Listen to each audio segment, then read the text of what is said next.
fiz questão de vir aqui para apresentar o próximo casal pregador, porque a gente conhece esse casal há muitos anos. Acho que desde que eles eram adolescentes. Eles têm uma história de... Eles vieram de famílias tementes a Deus. E eu tive a oportunidade de conhecer os pais do Dino, os irmãos. E tenho uma admiração e respeito muito grande por essa família. E eu sei que o que o Senhor vai fazer aqui agora, por meio da vida deles, vai marcar nossas gerações futuras. As nossas vidas, nossas gerações futuras. Tem uma unção na vida deles.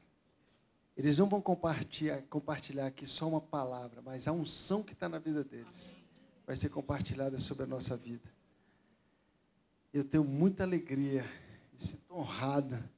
Eu queria que vocês também honrassem a vida desse casal. Eles vão vir aqui agora, nós vamos recebê-los com uma salva de palmas, honrando, com muito respeito, carinho.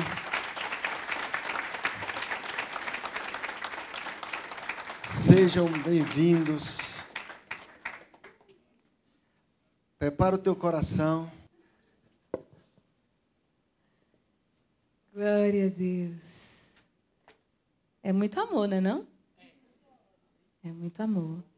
Dino disse que ficou até com medo agora. Queria que você, se você tiver Bíblia, você pudesse nos acompanhar no Salmo 112. Salmo 112, nós vamos ler dos versos 1 ao 6. E antes da gente ler, eu queria dizer algo para você e queria que você prestasse bem atenção no que eu tenho para falar. O que nós vamos partilhar com você agora não diz respeito ao seu passado, nem ao seu presente apenas. Não diz nada a ver com o seu passado. Tem alguma coisa a ver com o seu presente, mas tem um impacto incrível no seu futuro. É uma palavra que você só vai entender quando a gente terminar. Então, você precisa prestar muita atenção em tudo que nós temos para falar, para que no final você compreenda o porquê de todas as coisas que nós vamos dividir com vocês aqui hoje à tarde. Amém, gente? Entenderam? Então, vamos prestar atenção? Tá bom? E diz assim o texto: Aleluia! Como é feliz o homem que teme o Senhor e tem grande prazer em seus mandamentos. Seus descendentes serão poderosos na terra.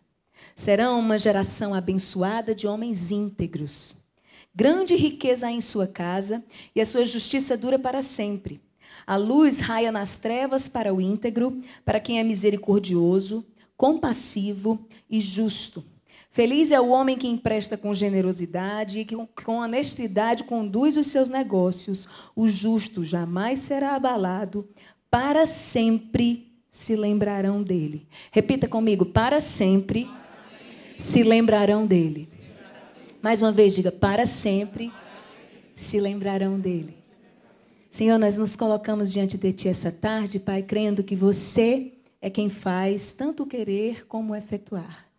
Crendo, Senhor Deus, que depende absolutamente, completamente do Seu Espírito que entendamos tudo essa tarde. Então, é nesse Espírito que Te pedimos que Você nos revele cada vírgula, cada pausa, cada ponto que temos para dividir essa tarde com os nossos irmãos. E assim nós sejamos edificados, transformados à medida, à estatura do perfeito varão, Jesus o Cristo, em nome de Jesus. Amém.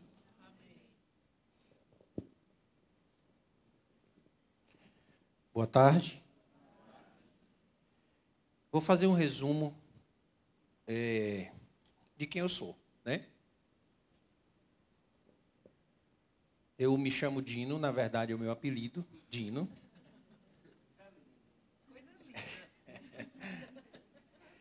Eu sou o último de 9 filhos. Estou pastor ali em Fortaleza, na Igreja de Cristo Salinas. Sou casado com a Melissa, pai da Nicole e da Vitória. E graças a Deus pelo privilégio de ser servo do Senhor. E a minha história começa com minha avó. Minha avó, no interior do Maranhão, Caxias do Maranhão, ela teve um encontro com Deus. E desde então, a nossa história de família vem mudando. E graças a Deus para melhor. Minha avó ali em Caxias, né, teve minha mãe e outros filhos. E minha mãe casou com um homem que era primo dela em segundo grau. Ela estava noiva de um sargento, mas não era propósito de Deus que ela casasse com esse sargento. Nada contra o sargento.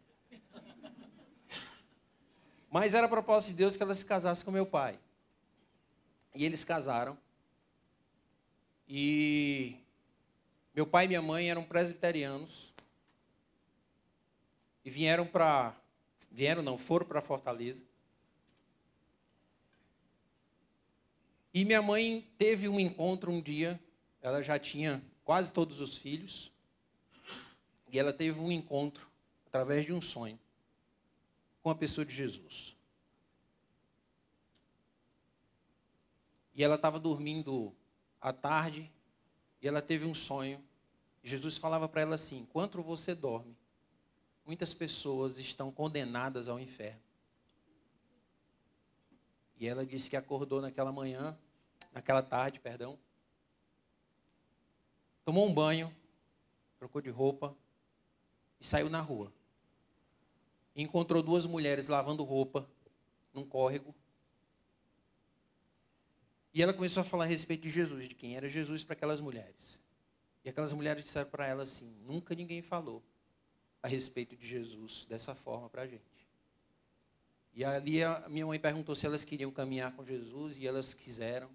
Minha mãe foi mais na frente, encontrou uns homens realizando um trabalho numa casa, e ela começou a falar também de Jesus, e esses homens também quiseram caminhar com Jesus. E a partir desse dia, todas as tardes, ao invés de dormir, ela saía na rua.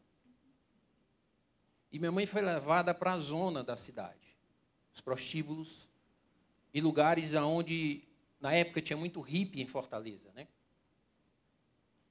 Que era Praia de Iracema e alguns lugares onde eles se aglomeravam.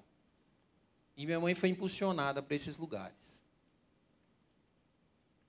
E nesse contexto a gente vivia. Nesse contexto, eu e meus irmãos vivíamos aí. Eu era muito pequenininho. E a mamãe falava do evangelho, do amor de Jesus para aquelas pessoas. E aquelas pessoas não tinham para onde ir. Eles diziam: não, eu quero sair das drogas, eu quero sair dessa vida de prostituição, mas eu não tenho condições de voltar para a minha cidade, eu não tenho condições de voltar para casa. E aí minha mãe colocava todo mundo dentro de casa.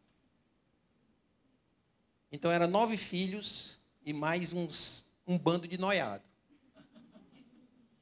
dentro de casa. Chegou a ter 40. Aí, graças a Deus, Deus levantou um homem em Fortaleza e fundou o Desafio Jovem. E aí a gente conseguiu encaminhar essas pessoas para esse lugar.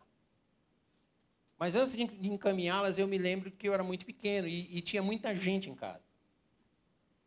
Muita gente em casa. E aquela confusão dentro de casa, né? E meu pai trabalhava, a gente não era rico, a gente não tinha muitas condições. Eu me lembro que meu pai, ele tinha que trancar com cadeado a despensa, porque senão não ia dar, né? Porque quem quisesse lá abrir a despensa e pegar alguma coisa, já foi, né? Então a gente tinha a ração contada do dia, né? Para a turma. E nesse contexto a gente vivia, e eu presenciei tudo isso. E eu vi minha mãe e meu pai vivendo o amor de Deus. Não só pregavam. Não só falavam. Mas eles viviam, se doavam. E depois que aquele bando de gente saiu lá de casa e começou uma outra rotina,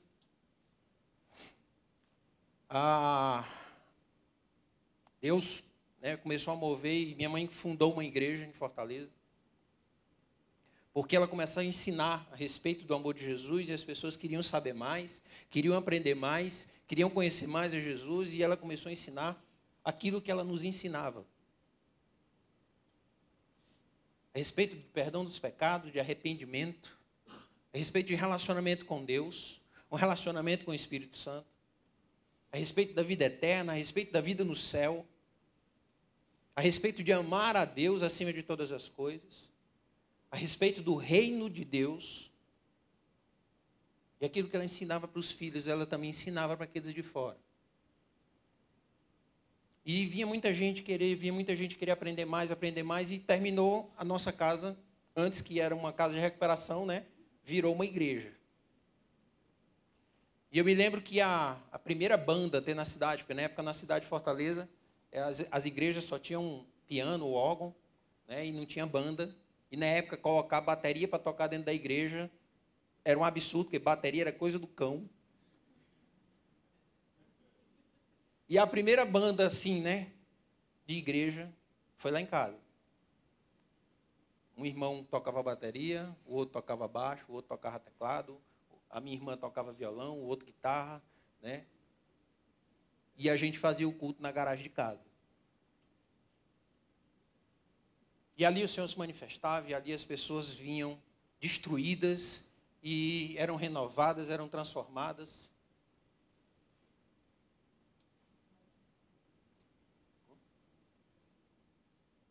E eu vivendo nesse meio, eu crescendo nesse meio.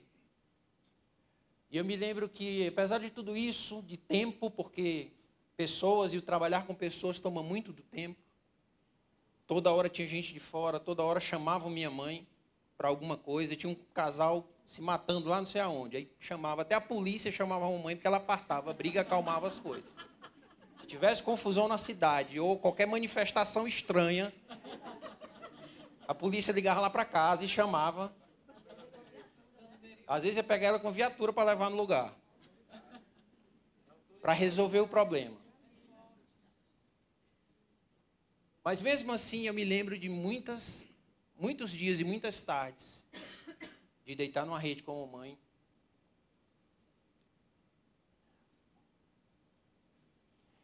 E ela me ensina a respeito do céu.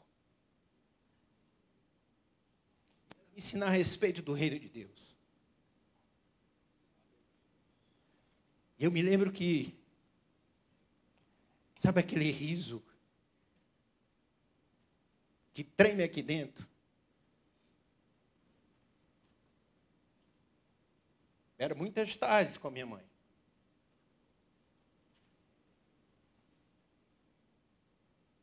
Ela falava de mim a respeito da vida de Jesus, do Evangelho de Jesus.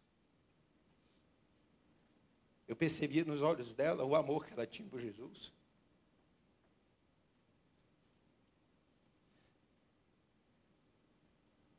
E aquilo me marcava toda vez que eu deitava na rede com ela. E ela me falava a respeito do céu, ela me falava a respeito do reino de Deus, ela me falava a respeito do amor de Deus, ela me falava a respeito daquele homem que entregou sua vida.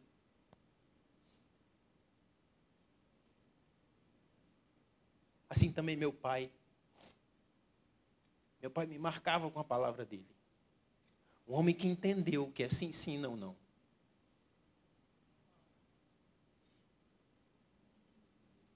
Um homem que dava sua vida a cumprir com a sua palavra. Uma das coisas que ele dizia para mim, meu filho, uma das coisas mais importantes que a gente tem é o nome.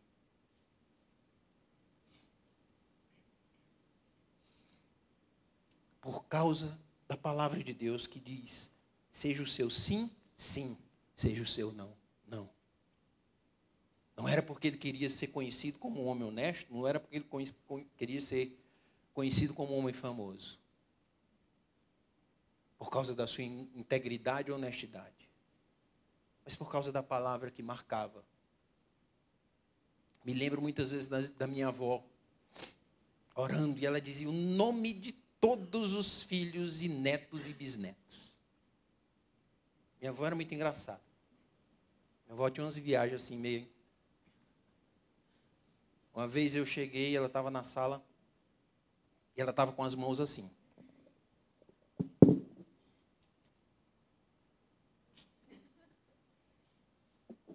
E ela orando, na sala com as mãos assim, e orando, e orando, e orando. Aí eu cheguei, olhei ali aquela marmota.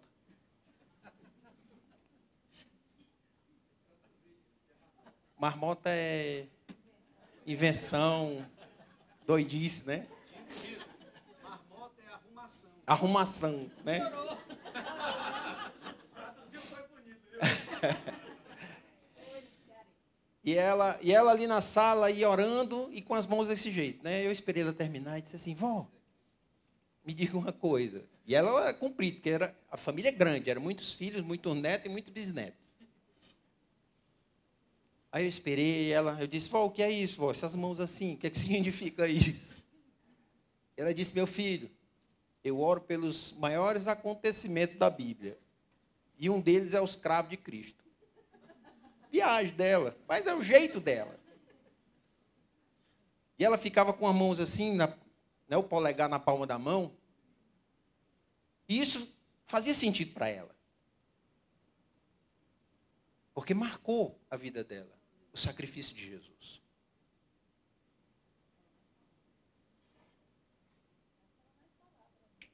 Ela falava muito sobre o sacrifício de Jesus. E ela dizia, eu oro pelo sacrifício de Jesus, eu oro pela ressurreição de Cristo, e são acontecimentos, artifícios que ela tinha para ficar vivo na memória a história do Jesus de Nazaré. E as orações dela faziam efeito. Porque nenhum deles se perdeu.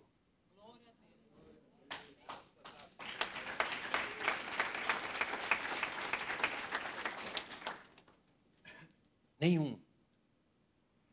E dentro desse contexto a gente vivia. Dentro desse contexto, a gente crescia. Eu crescia e observava.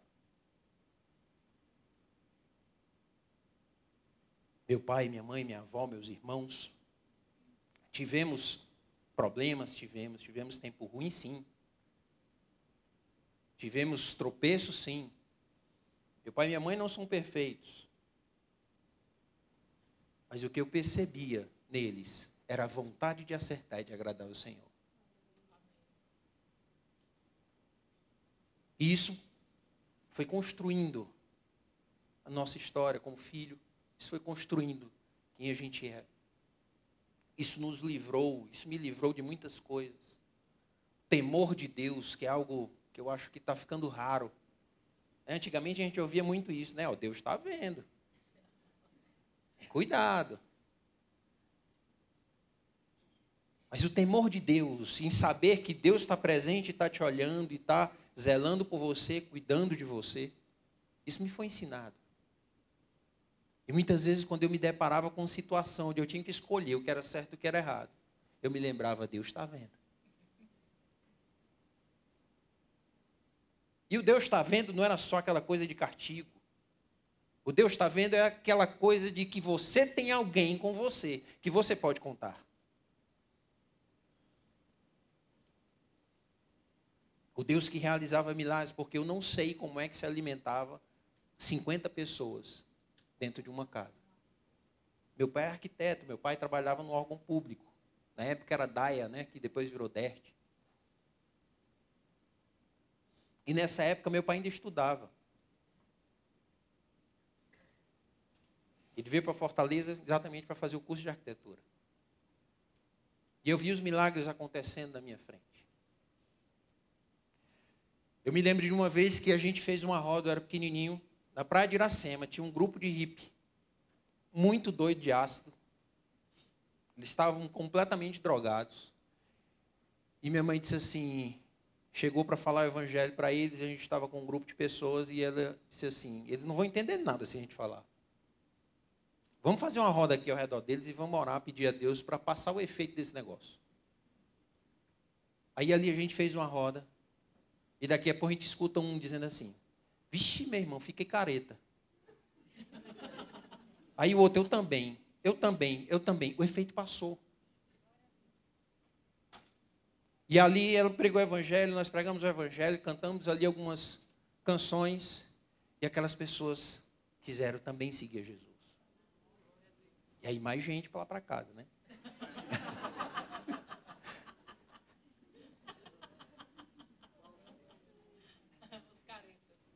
Mas isso nos marcou. Isso nos marcou profundamente. E a gente percebia que esse Deus era real, esse Deus era presente. Não era só a história de um livro. Não era só a história que contava. Não foi invenção de pessoas que escreveram esse livro. Mas esse Deus é real, esse Deus é presente. Esse Deus é vivo. E Ele age. Bastava a gente invocá-lo, bastava a gente dar atenção a Ele, bastava a gente perguntar. E a minha adolescência foi assim. Eu comecei a ter as minhas experiências com Deus, crescendo, e tendo as minhas experiências com Deus, descobrindo de que eu pedi alguma coisa a Deus. Dizia, Senhor, se tu quiser me dar, tu me dá, só tu pode me dar. A gente não tem condições, se tu quiser me dar. Se não quiser dar, eu vou ficar triste? Vou. Mas vou entender. E Deus era tão misericordioso que Ele presenteava a gente com as coisas. Eu era criança e eu fazia essas orações para pedir brinquedo, porque não tinha grana para brinquedo. Eu terminava ganhando brinquedo.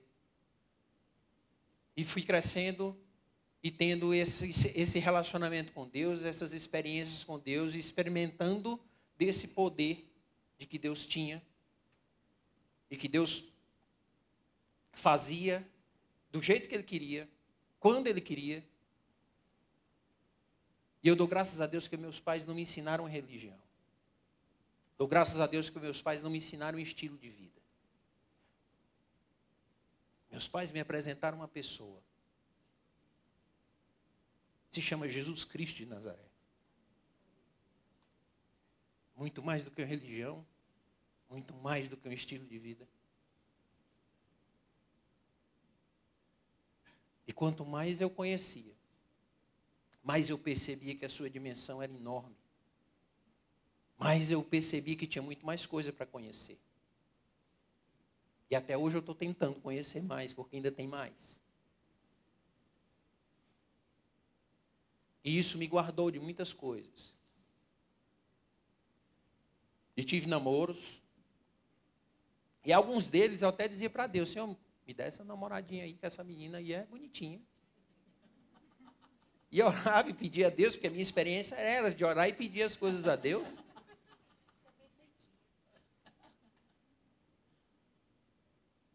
E aí Deus dava, porque eu precisava de algumas experiências para construir meu caráter, para ser testado em algumas coisas. E aí nessa caminhada, eu cheguei a um tempo de que eu disse assim, eu não quero mais namorar por namorar. Eu quero conhecer minha esposa. Eu quero conhecer minha esposa, eu não quero mais ficar namorando por namorar. E aí, eu fui para uma reunião de encontro de jovens. E aí lá, eu fui encontrar um amigo e terminei encontrando a minha esposa. Uma menina que estava com um vestido azul, de florzinha.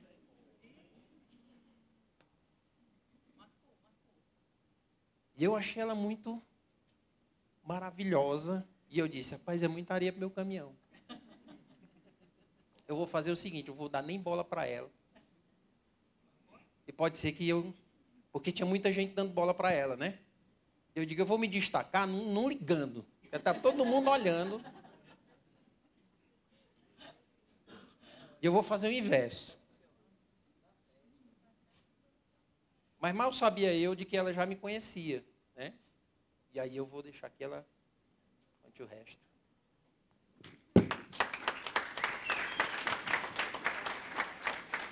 Agora eu vou falar de mim, né? Eu sou Melissa. E assim como o Dino, minha história começa com minha avó. Minha avó nasceu em 1916. Uma mulher que amava Jesus profundamente. O relacionamento dessa mulher com Jesus foi um relacionamento tão profundo e tão marcante, fora de época, estranho para a maioria das pessoas. Como Dino, eu também venho de uma família de raiz presbiteriana. E para quem conhece os presbiterianos, eles são bem limitadinhos assim, são muito livres, não, são bem. Mas diferente de todos os presbiterianos, minha avó conversava com Jesus como se ele estivesse ali junto com ela. E ela tinha experiências profundas de oração com Deus e ela era conhecida na igreja como uma mulher muito piedosa. Ela chamava Alcina. Mas a minha avó, ela foi acometida de um CA de mama muito cedo. Ela teve um CA de mama aos 35 anos de idade. Depois desse CA, ela foi orientada pelos médicos que não engravidasse novamente, porque ele podia voltar mais ferozmente. Mas ela submeteu aquilo ao Senhor, entendeu que era vontade de Deus que ela tivesse mais um filho. E ela engravidou de novo. E teve o 7º filho, hoje pastor, para a glória de Deus. Mas depois desse filho, ela realmente piorou muito. E veio a falecer aos 39 anos. Minha mãe tinha 5 anos de idade. Mas antes de morrer, a minha avó fez uma oração e entregou todos os filhos ao Senhor. E deixa eu fazer aqui um parêntese para que você entenda uma coisa. Ontem Deus me deu uma palavra para eu entregar para uma pessoa aqui. E Deus fazia, no meu coração, Ele me explicou a diferença entre legado popular e legado influente. E eu entendi essa manhã, separando algumas coisas para dividir com vocês, eu entendi que a palavra não era só para aquela pessoa, era porque eu precisava dividir com vocês também. E a diferença, queridos, é que legado popular é aquele que a maioria de nós persegue. Um legado popular são coisas que a gente constrói e que todo mundo fica sabendo.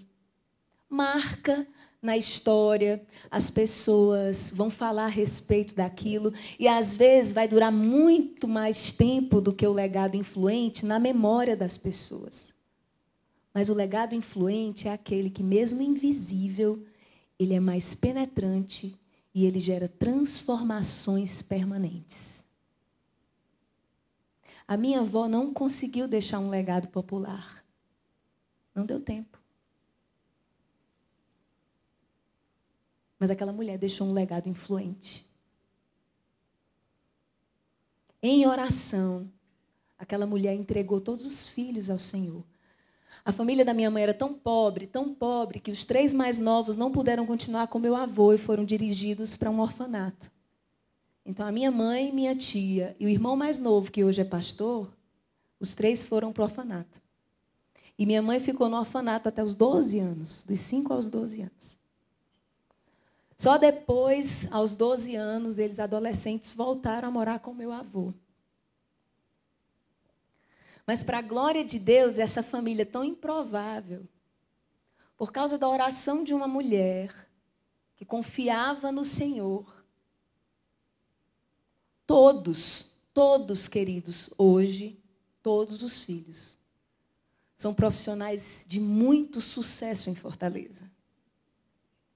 O mais velho chama Manassés Fonteles, membro da Academia Brasileira de Medicina, doutor em farmacologia pela Universidade da Geórgia. O segundo é dono do maior escritório, ele foi reitor de Mackenzie, da Faculdade Mackenzie em São Paulo. O segundo é dono de um dos maiores escritórios de advocacia tributária em Fortaleza, a Fonteles e Associados. Mais 2 médicos. Minha mãe é pedagoga, muito bem-sucedida durante a carreira profissional dela. Minha tia foi enfermeira. Os improváveis, as crianças do orfanato, todos, por causa da oração de uma mulher, venceram na vida.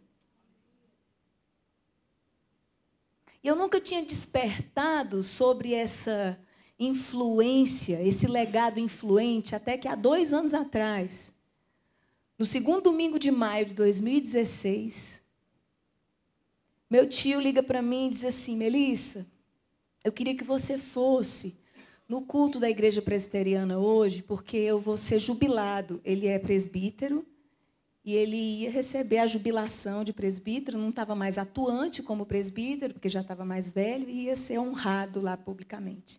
Ele disse: eu queria que você fosse e cantasse uma canção, minha filha. Você pode ir? Eu disse: claro, tio. E aí fui com a minha filha mais velha. Nosso culto é de manhã, então à noite eu fui na Igreja Presbiteriana Central de Fortaleza para essa homenagem ao meu tio. E aí, quando eu cheguei lá, eles, antes de fazer a cerimônia, a solenidade da jubilação, eles começaram a falar sobre as mães, o Dia das Mães. E aí resolveram fazer uma homenagem a uma mulher. E estavam celebrando o centenário de vida dessa mulher. E aí, quando eu peguei ali o papelzinho que eu abri, tinha uma foto assim de 30 mulheres sentadinhas, uma foto preto e branco antiga, e tinha a cabecinha assim por detrás de todas elas, na última fila. Parecia só assim. E uma setinha apontada. E embaixo dizia: Alcina Lopes Fonteles. E eu virei para minha mãe e eu disse assim: a vovó que está sendo homenageada. Aí ela disse assim: minha filha, estão celebrando o Dia das Mães, homenageando sua avó pela mulher de oração que ela foi. Eu disse: mãe, mas faz 70 anos quase que ela morreu, mãe. Aí a mamãe disse assim: para você ver como a oração de uma mulher marcou a história. E eu olhei para a minha Nicole do lado, minha filha, e aí na hora que eu olhei para a minha filha, eu já estava muito emocionada, quando eu olhei para a minha filha, Deus falou assim: sua filha carrega essa influência. Eu disse: meu Deus, como Deus faz as coisas. Como Deus, a partir da escolha de um, promove coisas que a gente não pode nem alcançar e nem imaginar. Então, minha mãe, depois que ela voltou do orfanato e aí chegou à adolescência, quando ela fez 17 para 18 anos, ela e os outros 2 mais novos resolveram morar sozinhos, porque o meu avô, naquela época, já tinha constituído uma nova família, tinha novos filhos, e os irmãos mais velhos ajudavam com uma mesada e eles foram morar numa casinha separada. E, nesse contexto, meu pai apareceu na vida da minha mãe, eles casaram, e aí depois veio minha irmã, e desde muito cedo, a minha mãe tinha um compromisso muito firme e fiel de nos ensinar a palavra de Deus e de nos conduzir à igreja. Eu não consigo desassociar a minha infância à ida da igreja. Para mim era uma coisa muito... Não dá para separar. Se você me perguntar a respeito das canções que embalaram a minha infância, dificilmente eu vou trazer para você canção da Xuxa, gente. Eu vou saber, talvez, o refrão de 1 ou 2, porque as canções que marcaram a minha infância são canções cristãs. Mas os que esperam no Senhor renovarão as suas forças. Cuidado, olhinho no que vê. 3 palavrinhas só eu aprendi de cor. Eu tenho um barco que navega sobre o mar, e o meu Jesus é o capitão. Meu coração era preto, mas Cristo aqui já entrou. E o seu precioso sangue tão alvo assim o tornou. E assim eu fui crescendo e chegou a adolescência. Eu sempre gostei muito de arte, sempre fui metida, sempre gostei de cantar, dançar. Sempre me envolvi com coisas em arte na escola. E aí veio a curiosidade de conhecer o mundo. E aí eu cheguei a algumas festas, minhas amigas da escola me levavam, mas esse temor que o Dino falou era real no meu coração. E eu me lembro de começar a namorar e os rapazes dizerem assim para mim: não, eu vou terminar o namoro com você porque você é moça para casar. Porque eu não deixava ninguém tocar em mim, porque eu sabia que eu tinha que me guardar para o meu marido. Eu não deixava que o namoro avançasse tanto assim. Porque eu sabia que o meu corpo não pertencia a mim, pertencia ao meu esposo. E aí, quando o entendimento veio de que eu não podia mais continuar experimentando as coisas porque eu não era daquele lugar, o que regia meus pensamentos, minha compreensão e meu entendimento era um reino diferente. Eu tinha sido gerada num contexto diferente. Então, eu decidi me entregar de verdade, de corpo, alma, entendimento, procedimentos, escolhas a esse Jesus. E me lembro de fazer uma oração. Isso foi em março de 1994, eu tinha 17 anos. E eu disse: Senhor, eu não vou mais namorar. Eu não vou mais fazer absolutamente nenhuma escolha sem te consultar. E eu quero conhecer o meu esposo. Eu não quero mais experimentar ninguém. Eu não preciso disso mais. Eu sei que você me fez para alguém que está separado para ti. E eu quero me guardar e esperar essa pessoa em ti. E eu me lembro que eu fui muito ousada em oração, gente. Porque eu disse assim: Jesus, eu sou virgem. Eu quero um virgem também. Entendam, queridos, nós não estamos falando isso aqui que a gente viveu para condenação de ninguém aqui, tá? Lembre-se do que eu falei no começo. Nós queremos que vocês compreendam que nós estamos partilhando aqui diz respeito ao seu futuro, tá bom? E aí, em outubro de 1994, no mesmo ano que eu fiz essa oração, eu resolvi fazer um encontro de jovens com Cristo. E aí, quando eu cheguei lá, eu estava rodeado de amigos numa roda. E aí entrou um menino que minha irmã achava ele lindo. Minha irmã, a gente tinha ido para um evento e ela tinha visto ele tocar. Ele tocava contrabaixo. E quando a minha irmã viu esse menino, ela achou lindo. Aí apontou: olha ali, Mel, como ele é lindo. E aí, quando ele chegou no encontro de jovens, que eu vi, eu disse: paquera da Mila. Eu vou já conhecer esse menino para apresentar ele para a Mila. E, gente, eu não era muito simpática assim com rapazes. Lembra que eu fiz a oração que eu estava me guardando para o meu esposo? Eu não estava de guarda aberta. Eu estava bem fechada. Então, assim, dificilmente um rapaz ia se aproximar de mim e encontrar facilidade para relacionar, porque eu estava esperando em Deus. Mas só que esse rapaz, eu precisava conhecer ele. Eu tinha que ser o mais simpático possível, porque eu tinha que conhecer ele para apresentar para minha irmã.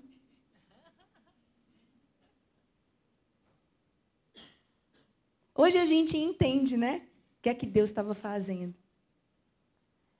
Eu tinha me fechado para não olhar para ninguém, porque eu queria o marido, né, de Jesus. Eu não achava nunca que ia ser tão rápido assim que ele ia me apresentar o meu marido. Então, os meus olhos tinham que se abrir para o Dino de alguma maneira. Aí minha irmã viu ele primeiro. Deus usou o olho da minha irmã. E aí eu fui super simpática com ele. Lembra que ele disse que deu uma de difícil? Pois é, eu já quebrei ele todinho ali.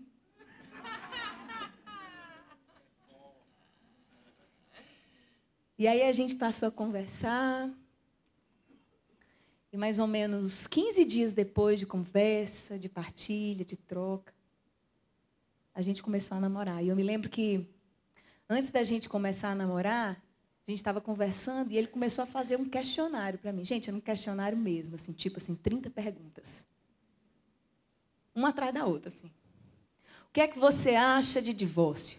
O que é que você acha de corrigir os filhos disciplinando com vara? O que é que você acha? E eu disse, meu Deus do céu, que sabatina é essa? Depois eu descobri que ele disse assim, não, eu tinha que ver se era material casável, senão não ia.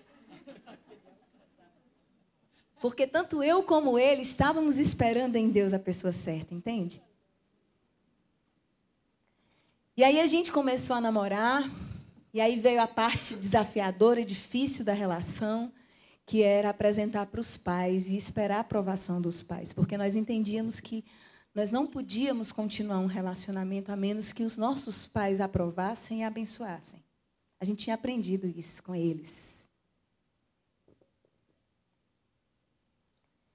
E aí é onde vocês vão entender como Deus se compromete com a história daqueles que escolhem caminhar com Ele.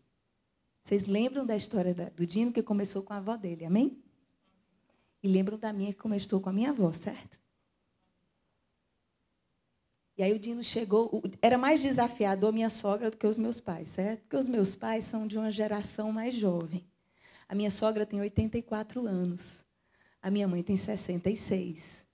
O meu cunhado mais velho, meu cunhado, que é o irmão mais velho do Dino, ele é 21 anos mais velho que o Dino. É da idade da minha mãe, quase. Ele é 1 ano mais novo que minha mãe, meu cunhado. Então, a cabeça da minha sogra é um pouquinho diferente da minha mãe. Então, a minha mãe e o meu pai acolheram o Dino muito rapidamente. Mas era um desafio ser aceita pela minha sogra. Até porque nenhuma namorada do Dino tinha sido aceita ainda. Quando ele dizia para ela que estava namorando, ela dizia, como era que ela dizia? Nem traga aqui. Só para vocês terem uma ideia. A mamãe ia pegar meus irmãos na praça, ou onde eles estivessem namorando. Passa para dentro do carro, vamos para casa. O negócio era curto. E aí eu me tremia de medo daquilo, né? E aí o Dino foi falar para ela, sem a minha presença, claro, né? Assim, era demais, né? E aí ele disse, mamãe, eu estou namorando. Eu vou deixar o Dino contar como foi isso aí. Depois tu volta para mim, que eu tenho outra. E assim, a situação era essa porque eu não queria namorar ou estar com ninguém. Que para mim era um sinal de Deus, a aceitação dos meus pais. Como eu já tinha feito o propósito de próxima namorada seria minha esposa, a aprovação dos pais era um sinal muito importante para mim. Né? E aí, eu conversei com a mamãe. Meu pai já era mais tranquilo quanto a isso. E aí, quando eu falei para a mamãe que quem era, e ela perguntou quem era, aí eu falei quem eram os pais, né? Quem eram os pais dela e tal. Aí, quando eu falei o nome da mãe da Melissa, né, a Gersina, aí ela disse assim, a Gersina, irmã do Manassés, que é o tio dela? Eu disse, é. Ah, meu filho, graças a Deus. Deve ser gente muito boa, porque a família é muito boa e...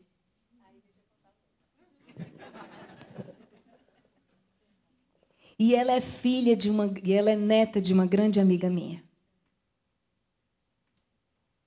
Aí o Dino voltou para mim com essa história. Eu disse assim, tua mãe foi amiga da minha avó? Eu disse, Dino, eu preciso conversar com sua mãe sobre isso. Porque minha avó, Dino, nem a minha mãe conheceu ela direito.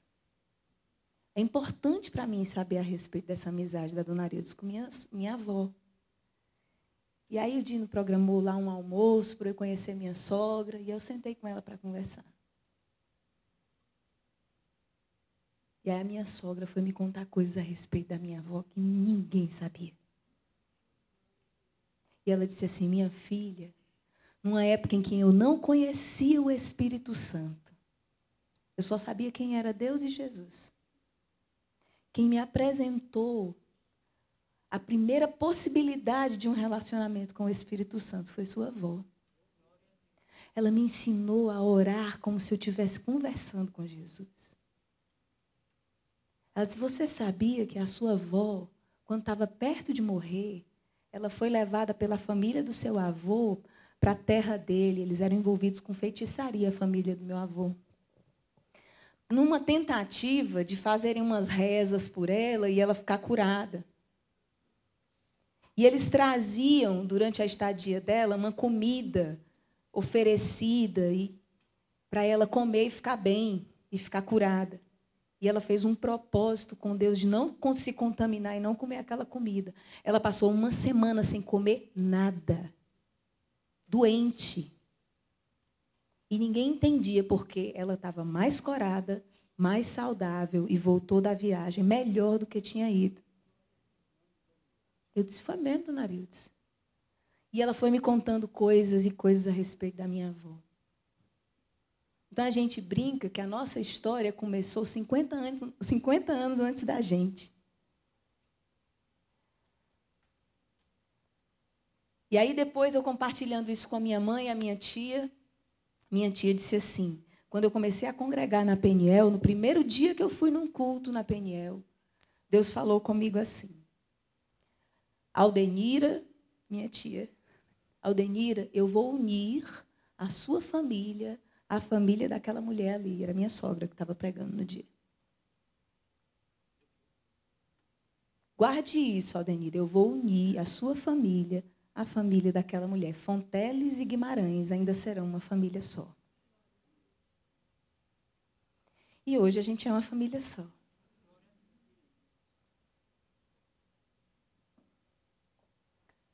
Três gerações se passaram. Ontem à noite, quando a gente saiu da ministração, eu entrei no quarto e fui ver as mensagens das minhas filhas. Aliás, foi hoje, depois do almoço. E como o Dino falou, nós somos pais da Nicole e da Vitória. A Nicole tem 14, fará 15 no final de outubro. E a Vitória tem 12, faz 13 no dia 1º de novembro.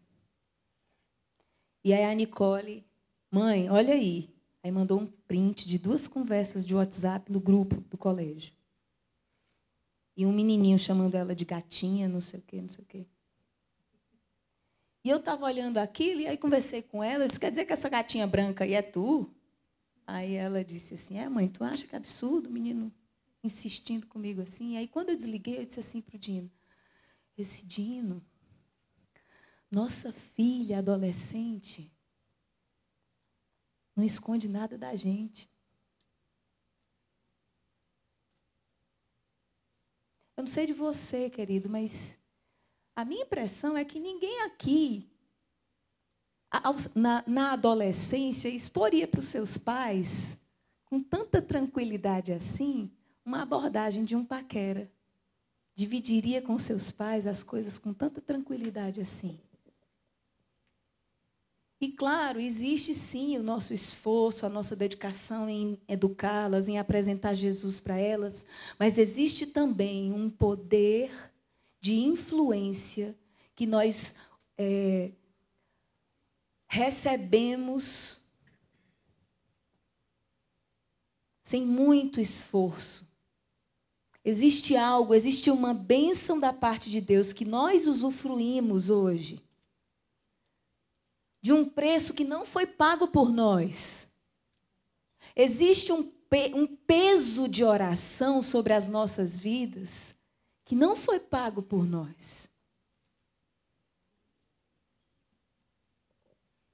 Eu acho que a Elissa e o Daniel podem sentir esse peso também. Existe um peso de intercessão, de oração, um investimento que não foram vocês que fizeram.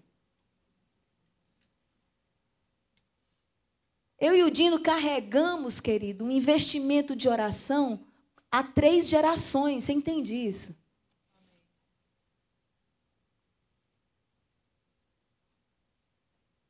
Três gerações orando. Minha avó orou. Quando antes de morrer apresentou seus filhos e os netos. Porque meus tios contam que até os netos ela apresentou. minha mãe ora, eu oro. E minha filha já carrega, já é a 4ª geração.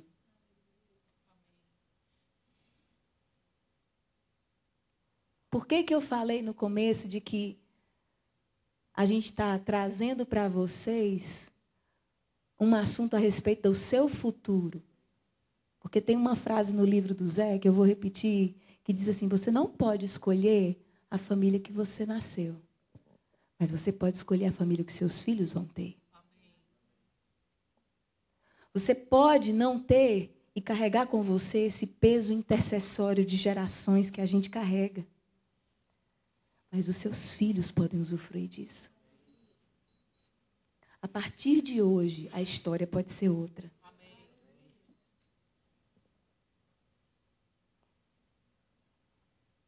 E eu queria que vocês, a partir de agora, eu vou passar para o Dino, porque ele vai complementar, fundamentando na palavra, mas eu queria que vocês, a partir de agora, tentassem imaginar que quem está falando aqui não é o Dino e a Melissa. Podia ser os filhos de vocês ou seus netos.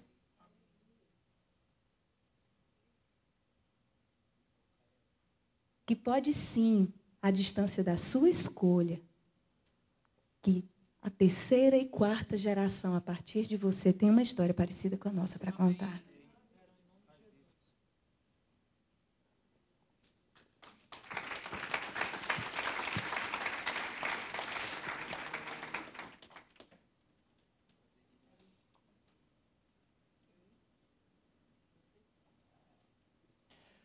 Paulo fala que todos nós fomos arrancados, separados da glória de Deus. Fala que nós já nascemos com a semente do pecado. Nós já nascemos com uma carne, um corpo, que ele já é dominado pelo pecado. Porque nós fomos separados de Deus. E todos nós precisamos retornar a Deus. Mas o fato é que o natural que nós vemos no mundo e na vida, o natural é dominado pelo pecado. Então, naturalmente, a gente percebe, né, nos nenéns, que não quer dividir o brinquedo, a tendência à desobediência, a nossa própria tendência ao erro. Tem frases até que dizem assim: o proibido é mais gostoso.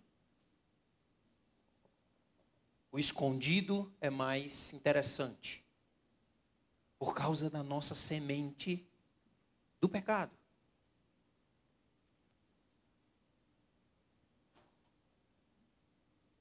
O que os nossos avós e pais nos proporcionaram foi a descoberta de um novo mundo, um novo reino, que não faz parte desse reino natural, que não é dominado por esse pecado, que não é dominado por essa tendência ao erro, mas é o contrário. Ele é dominado pela verdade, pelo amor.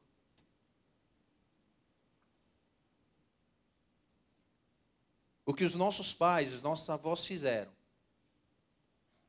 foi nos trazer uma visão diferente da vida.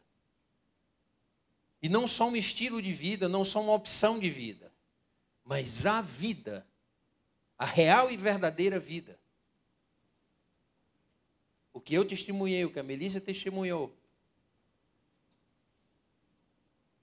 eram experiências de uma realidade que o natural do pecado não conhece. Aonde o reino natural fala de medo, temor, depressão, o reino espiritual que nos foi apresentado fala de 1000 cairão à tua esquerda, 10.000 à tua direita, tu não será abalado. O reino espiritual que nos foi apresentado pelos nossos pais falam de que nós seríamos vitoriosos porque existe um Deus acima de todas as coisas.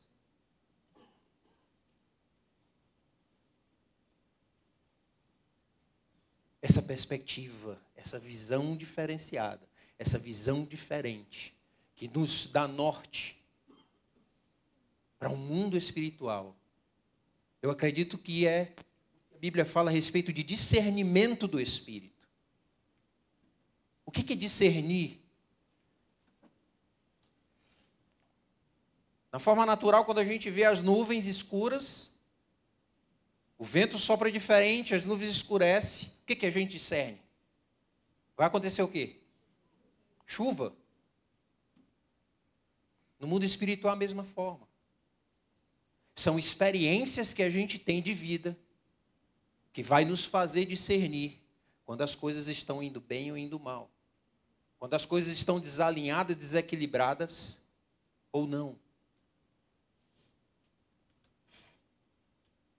O que os nossos pais, os nossos avós tinham de diferente para poder nos abrir essa nova visão e nos tirar desse reino natural que é regido pelo pecado e nos colocar num ambiente que é regido pelo reino de Deus. Eles tinham isso aqui. A palavra de Deus. A palavra de Deus. Eles regravam a sua vida de acordo com essa realidade de reino. Essa realidade de reino. Não era porque a economia estava ruim, não era porque as coisas estavam ruins, não é porque não tinha dinheiro para o brinquedo, não é porque podia alimentar, tinha dinheiro e o salário que dava para alimentar 50 pessoas dentro de uma casa. A mente natural diz que isso não pode, isso não dá, isso não é possível.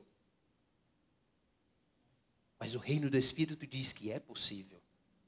Pode ser que a sua mente natural ache que os seus filhos e os seus netos e a sua geração não seja possível. Acontece a mesma história, ou até melhor. Mas o reino espiritual está dizendo para você nessa tarde que é possível por causa da palavra de Deus. Que a sua geração será abençoada. Que a sua geração será separada e guardada por esse Deus que reina no reino espiritual. Essa visão, essa nova visão que foi construído o nosso caráter, nos faz ter fé. Nos faz acreditar que acima das nuvens escuras existe um sol que brilha. Nos faz acreditar de que a nossa vida é muito mais do que crescer, multiplicar e morrer.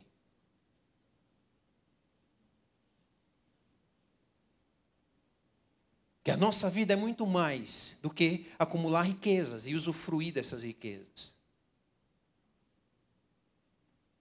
É por isso que a gente faz trabalho no sertão. Porque o reino espiritual não permite que a gente só junte e usufrua. Enquanto muito padece com fome.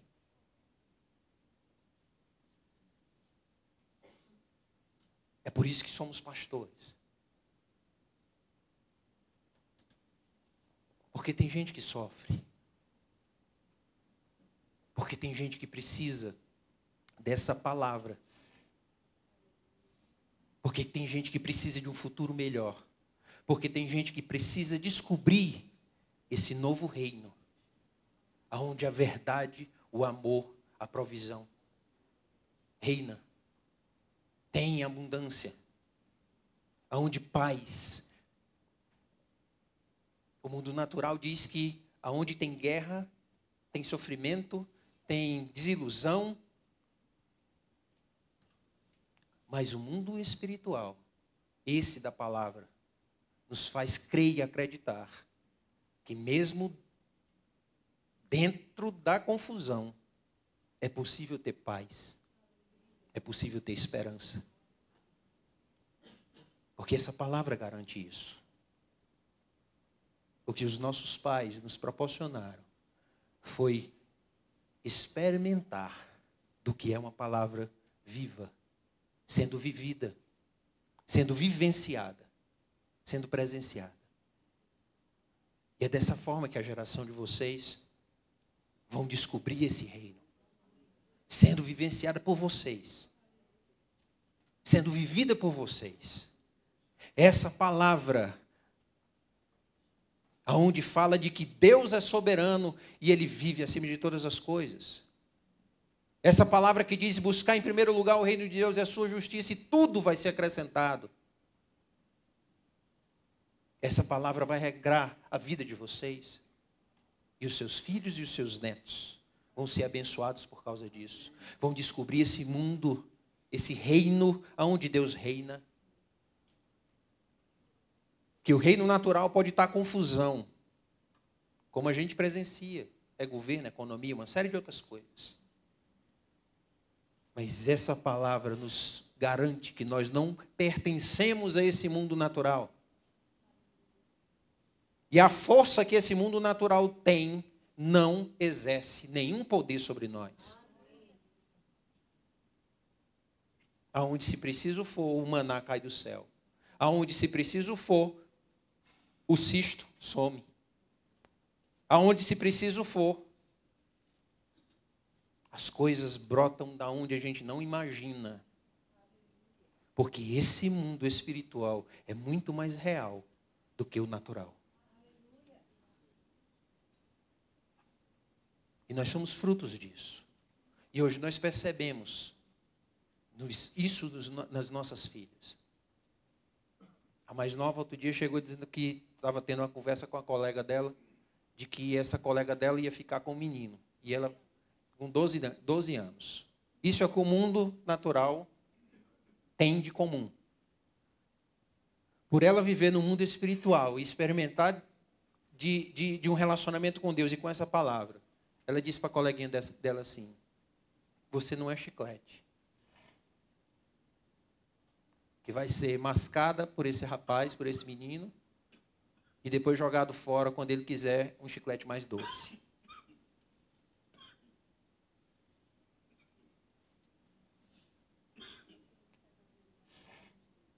Esse reino espiritual, essa palavra que garante a verdade, a esperança, o amor, a presença de Deus, a segurança que minhas filhas precisam, tem feito ela dizer o seguinte: eu quero casar com 20 anos. A Melissa disse para ela: não, minha filha, 20 anos é muito nova. Mas por que ela quer casar com 20 anos? Porque ela acredita no casamento. Ela acredita que isso que foi instituído por Deus é mais pura verdade. Ela acredita na perfeição do matrimônio. Ela acredita que o casamento é muito mais do que o mundo natural. Ele faz parte do reino de Deus, o reino espiritual. Ela acredita no que o casamento revela Cristo e a igreja, é isso que Paulo diz. Aonde dois se tornam um. Ela acredita nessa união, ela acredita nessa unidade.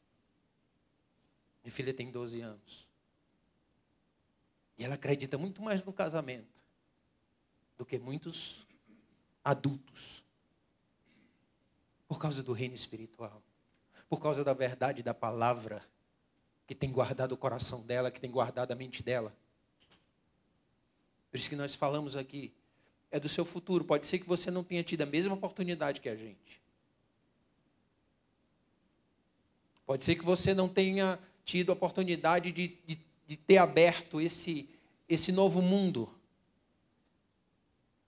E entenda, vou repetir, eu não estou falando de um estilo de vida. Eu estou falando de poder de Deus. Eu estou falando da palavra de Deus, que nos livra do erro. A Bíblia diz assim: errais porque não conheceis as Escrituras e nem o poder de Deus. Escritura é a palavra. poder de Deus e são as nossas experiências com Deus, aonde nós encontramos Deus face a face, aonde nós vemos que Ele é real e vivo. Talvez você não tenha tido essa oportunidade de desde criança ter tido esse ensinamento, esse direcionamento, que te levou a ter um encontro com Deus, que te levou a ter uma construção. Talvez você esteja marcado por algumas coisas, por algumas decisões erradas.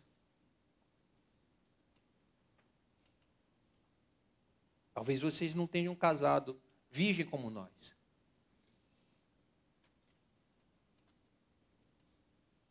Deus já transformou o coração de vocês. Deus já curou muitas coisas. Mas o mais importante é que vocês podem proporcionar isso para os seus filhos e para os seus netos. As marcas que vocês sofreram, eles não vão sofrer mais. As experiências ruins que vocês tiveram, eles não precisam ter.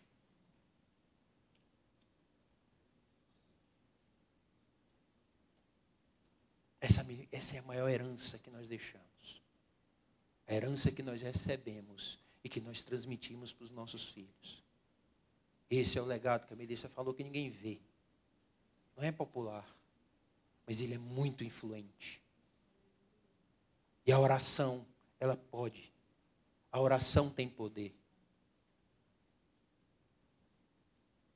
Nós oramos pelas nossas filhas, oramos pelos genros, oramos pela profissão dela, oramos por uma série de coisas. E oramos sim. Mas acima de tudo, nós oramos para que Deus faça a vontade dele com elas. Porque a vontade dele é soberana. A gente não tem ideia do futuro. A gente não sabe o dia de amanhã. Só Deus sabe. Pode ser que a profissão que a gente queira e sonhe para elas não seja que Deus tenha. E nós incentivamos as nossas filhas a buscar de Deus. E de perceber de que o mundo natural fala de profissão relacionada a status, poder e bens. Mas o mundo espiritual fala de profissão atrelada a propósito de Deus. Se Deus te colocou em um lugar, é porque Ele tem propósito naquele lugar. Se Deus te fez passar num concurso, é porque Ele tem propósito dentro daquele lugar. Porque a provisão vem de Deus.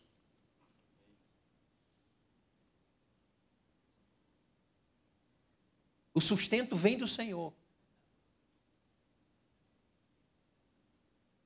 Se Deus te fez ser um gari, é porque Deus tem propósito de você lá. Não é porque você é menor do que um juiz. É porque Deus tem propósito, cada um de nós, para que esse reino espiritual e a palavra de Deus seja manifesto em todos os lugares. Em todos os lugares. Nossas filhas não são ensinadas a ganância e nem a juntar bens. Elas são ensinadas a fazer a vontade de Deus. Seja com muito, seja com pouco. Claro, não vou mentir para você que eu quero que minhas filhas, ganhem bem, tenham. Mas Deus faça a vontade dele. Até Jesus orou no Getsemane dizendo: Senhor, se for possível, passa de mim esse cálice. Mas seja feita a tua vontade. Eu me submeto à tua vontade.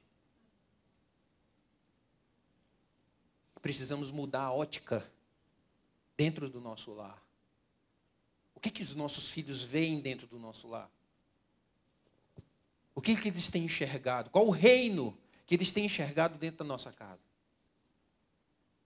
Qual o reino? O reino onde o dinheiro manda ou o reino onde o Senhor é Deus? O reino onde os remédios mandam ou o reino onde Deus tem poder para curar? O reino que tem que experimentar de várias coisas na área sexual, porque o mundo está virando isso? Ou o reino onde Deus tem O seu esposo, a sua esposa, a sua família. O reino onde precisa de sensações de alguma química, droga ou qualquer outra coisa. Ou o reino onde Deus é suficiente em todas as sensações. Porque a palavra está repleto disso. Ter prazer na palavra. E nela medita de dia e de noite, prazer. A palavra é prazer. O reino natural fala de um sentimento de prazer e de alegria atrelado a sensações, a bens, a conquistas. O reino espiritual fala de prazer na palavra de Deus. E quando nós descobrimos isso, nós vemos que as outras sensações do mundo natural são muito insignificantes. Precisamos descobrir o reino de Deus. Porque a nossa geração depende disso. Porque os nossos filhos e os nossos netos dependem disso. Eles precisam que nós vivamos o reino de Deus dentro da nossa casa. Para que eles vejam que Deus tem poder na nossa vida. Para que eles vejam que nós temos submissão à vontade dEle. Para que eles vejam em nós que Deus está em primeiro lugar.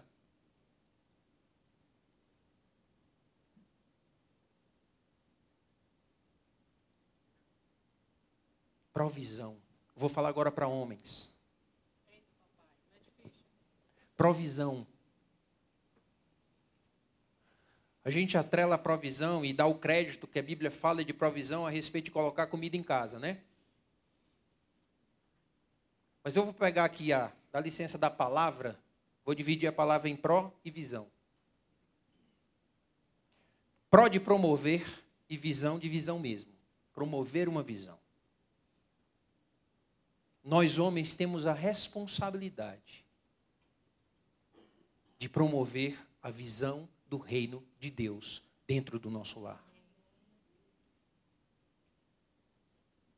Nós temos essa responsabilidade de trazer essa ótica do reino de Deus dentro do nosso lar.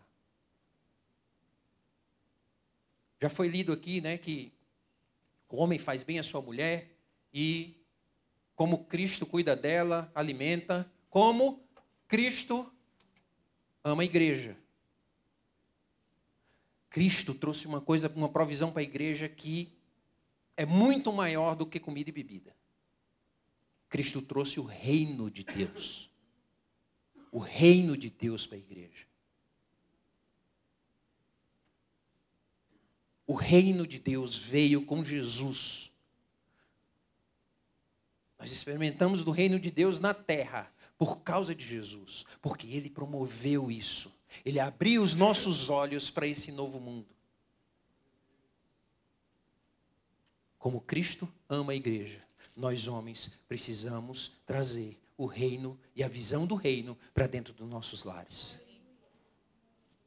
Como Cristo ama a igreja, como Cristo cuida da igreja, como Cristo provém, promove, institui, zela, cuida, para que o reino de Deus não seja esquecido dentro do nosso lar.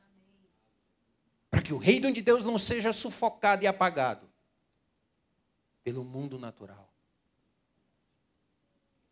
Gente, eu não estou falando de alienação, não. Eu estou falando de algo que acontece dentro da sua casa, que impacta os seus vizinhos e o seu bairro. Onde as pessoas olham e dizem assim, eu queria ter um filho assim. Eu queria ter um marido desse, eu queria ter uma mulher dessa.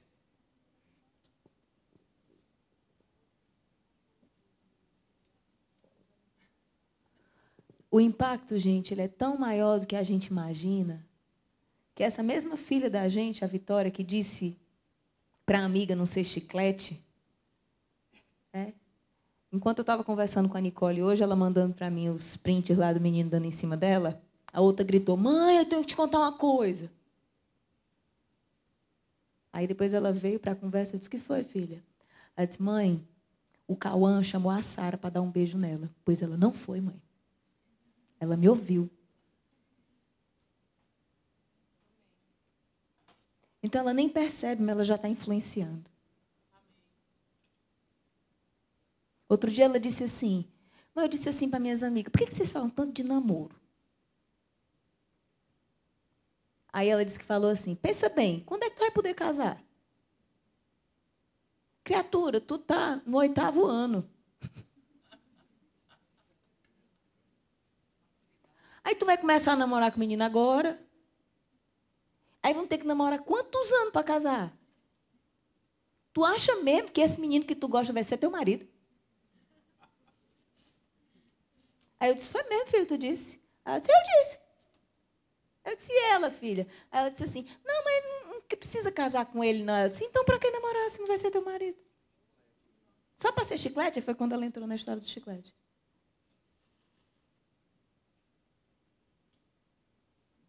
A gente nem percebe, mas a realidade do reino que o Dino está falando é tão real nos nossos filhos, quando eles são gerados nesse lugar, que sem eles fazerem muito esforço, isso flui deles. É natural. Sabe, gente, o reino espiritual não precisa ser uma coisa assim de um bicho de 7 cabeças. Talvez para vocês seja ainda tudo muito novo, porque eu sei que alguns aqui decidiram por Jesus aqui nesse evento. Mas eu prometo a você que à medida que suas gerações vão experimentando disso, o natural passa a ser o sobrenatural. E, de fato, como o Dino falou, a gente passa a viver a nossa vida fundamentada e dirigida por outras regras. São outras regras. É por isso que as nossas filhas vão para a escola e voltam firmes nas convicções delas. Minha filha hoje vai para uma festa de 15 anos. A minha de 14. Meu pai que está com elas. E aí eu disse, filha, você já escolheu a roupa? Aí ela escolheu lá um vestido, bem comportadinha, minha filha é linda demais, gente. Bem comportadinha, mandou uma foto, tá bom, mãe? Eu disse, tá ótimo, filha. Você tá linda. Que horas é a festa, filha? Ela, 7 horas, mãe. Aí eu disse, 10 horas, tá bom, filha, para voltar? 3 horas de festa? Tá, mãe, tá ótimo. Não contesta. Nós temos filhas obedientes. São adolescentes, são. Bate a porta quando está com raiva, tem birra. Mas elas são regidas por outros princípios, gente. Princípios que essa sociedade esqueceu, mas princípios eternos. Elas honram o que a gente diz, porque elas sabem desde pequenininha que honrar pai e mãe é o primeiro mandamento com promessa. Eu me lembro delas pequenininhas, elas diziam assim, obediência. Eu dizia, bastava dizer assim, obediência, elas diziam, quebra maldição. Aí depois elas completavam, e mantém a bunda branca.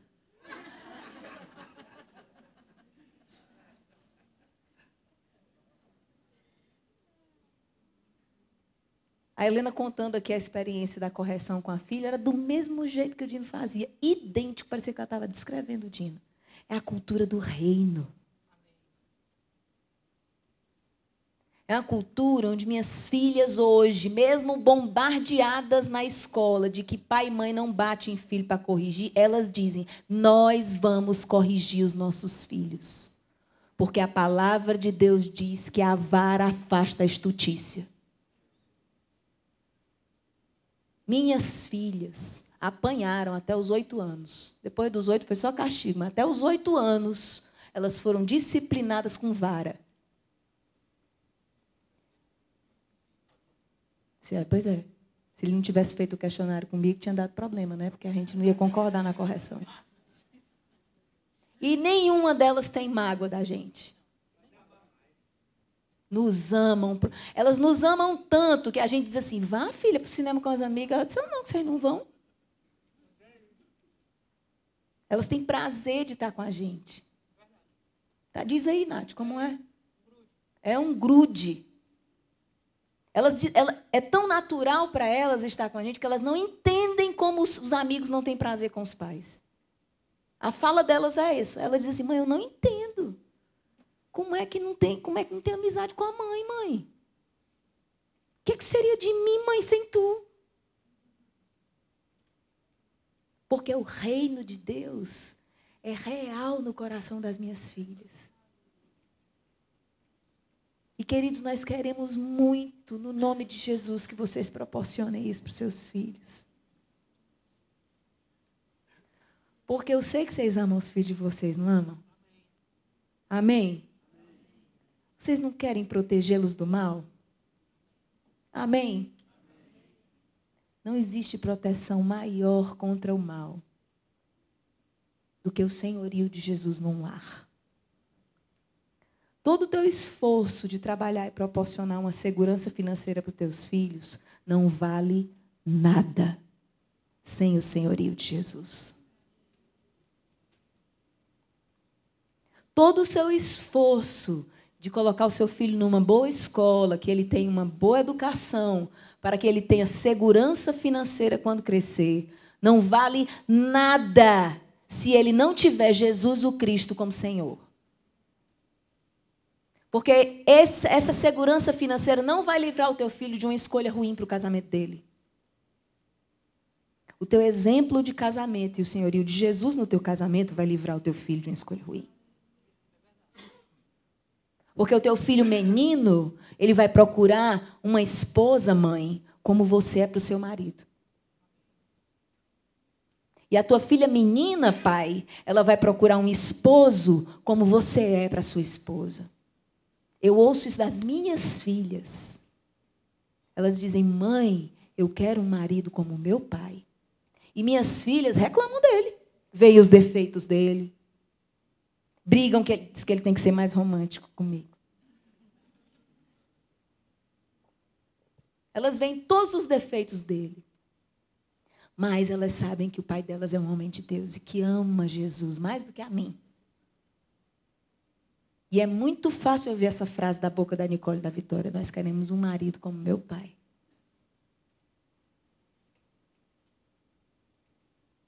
Entenda. O maior legado que você pode deixar fica marcado no coração dos seus filhos. E vai marcar o coração dos seus netos. E marcará o coração dos seus bisnetos. E de todas as gerações que virão. Hoje, diante de vocês, está a oportunidade de mudar a história. Sua escolha hoje pode mudar a história de todas as gerações que virão a partir de você. Todas as gerações serão transformadas a partir da sua escolha. Entenda a sua responsabilidade, querido. Não é só o seu casamento que está em jogo. Não é só a sua felicidade e o seu bem-estar. São seus filhos, os filhos dos seus filhos e os seus bisnetos. Porque como nós somos a terceira geração e as nossas filhas a quarta, os filhos das minhas filhas serão a quinta geração. Eu não tenho nem medo disso. Porque a Bíblia diz que quando a gente ensina a criança no caminho que ela deve andar, ela jamais vai se apartar dela. Não, eu não posso evitar que minhas filhas tenham experiências ruins e que errem. Mas elas vão voltar se elas escolherem se afastar.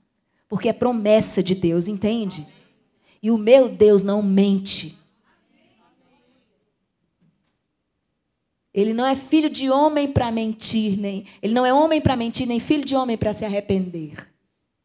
Se Deus disse que me abençoaria até a quinta, sexta, sétima, 10ª geração, Ele se compromete com o que Ele diz. Então, eu não estarei mais sobre a terra, queridos, mas os meus trinetos exaltarão o nome de Jesus.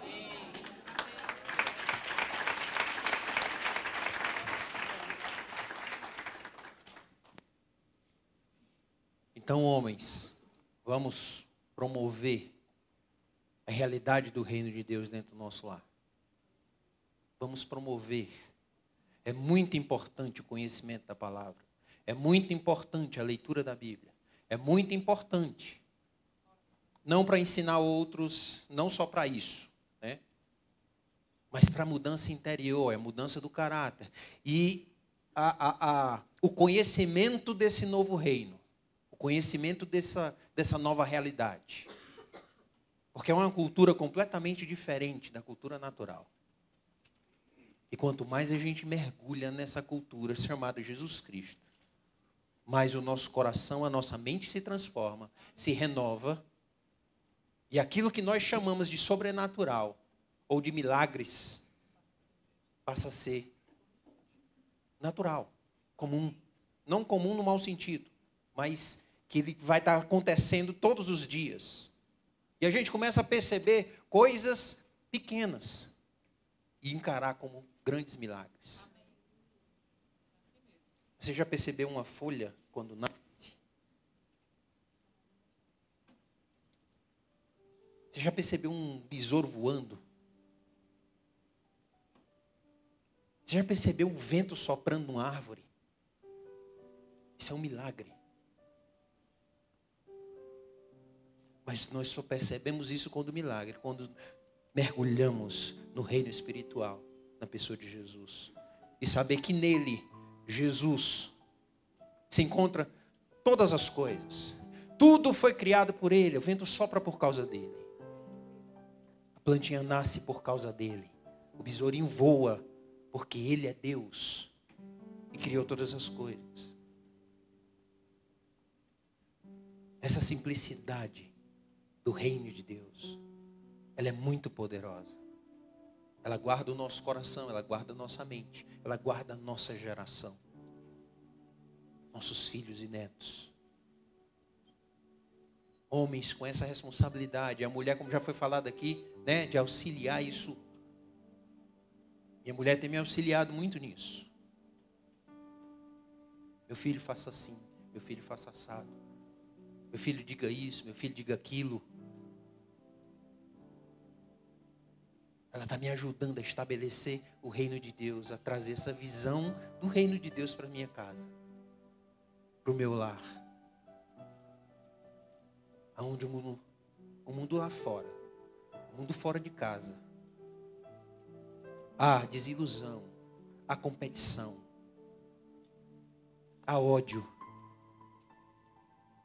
Elas encontram dentro de casa amor, solidariedade, compaixão pelo próximo, pelo outro. Minhas filhas juntam os brinquedos, juntam as roupas para doação, para a gente levar para o sertão. Elas doam o aniversário delas, elas dão o aniversário delas para doação, para a gente levar para o sertão. Elas vão com a gente para o sertão. E lá elas sentam lá naquela areia com as crianças e se pintam. Não tem dinheiro que pague.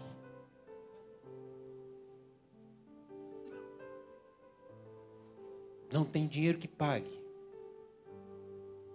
certas cenas que a gente vê com as nossas filhas.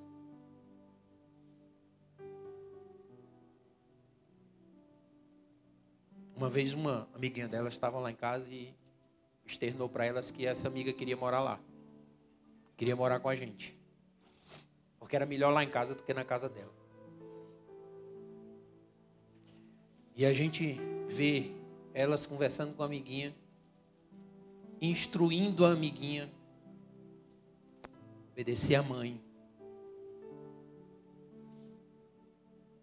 instruindo a amiguinha a fazer da casa dela um lugar melhor, a orar pelos pais.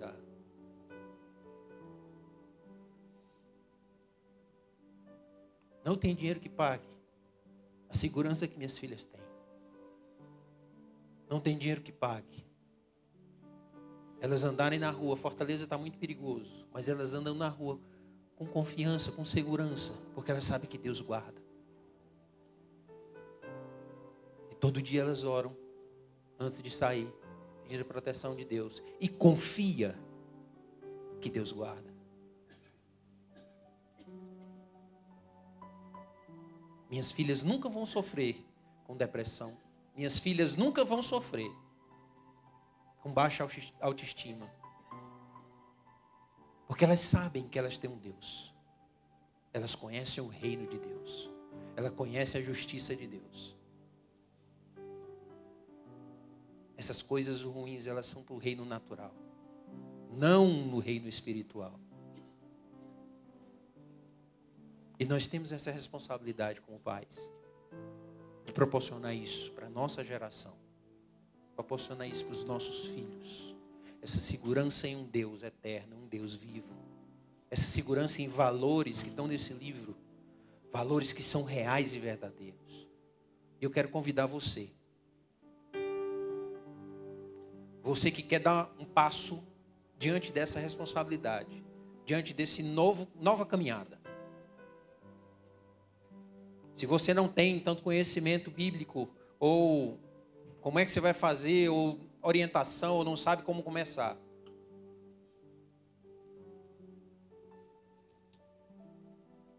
Deus vai te ensinar.